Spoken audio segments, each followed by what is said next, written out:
Welcome to this, your daily 180 Bible study. Thank you for being with us today. We certainly do appreciate it. We are continuing a series of studies on how to be an effective parent, how to raise godly children in an ungodly world.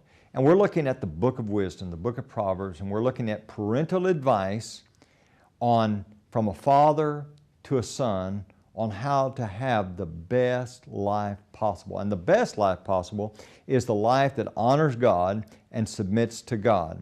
And today we're going to be looking at verse 9 and 10 of Proverbs chapter 3. And there is this command and then there is a promise associated with it. Now notice in verse number 9, the command, honor the Lord with your possessions and with the first fruits of all your increase. So there's the command.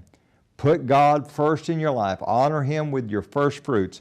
Now here is the promise associated with that. So your barns will be filled with plenty, and your vats will overflow with new wine. Do you want your children to have an abundance?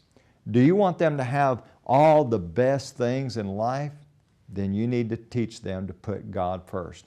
Now this is a difficult lesson for us to fit into our 3 minutes today because I want to get this across to you. When I'm talking about an abundance, we have a hard time understanding this because here in North America, we are the most blessed people on all the earth. We have an abundance of everything. But you see, the sad thing is there's a lot of folks that are just surrounded by stuff. And in a lot of ways, we could say it's really fine stuff. I mean, just really, really extravagance. But they don't have enough. They don't have an abundance.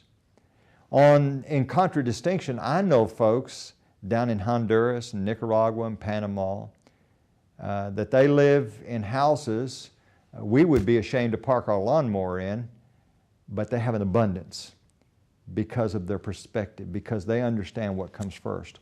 Over in Matthew chapter 6, beginning in verse number 33, here Jesus says, listen, here's what's really important. Don't you worry about food. Don't you worry about clothing. Listen to what He says in verse 33. But seek first the kingdom of God and His righteousness, and all these things shall be added to you. If you want your children to have an abundance, not as man thinks of it, but as God thinks of it, teach them to put God first. Teach them to make God number one in their life. Thank you for being with us today for this, your daily 180 Bible study.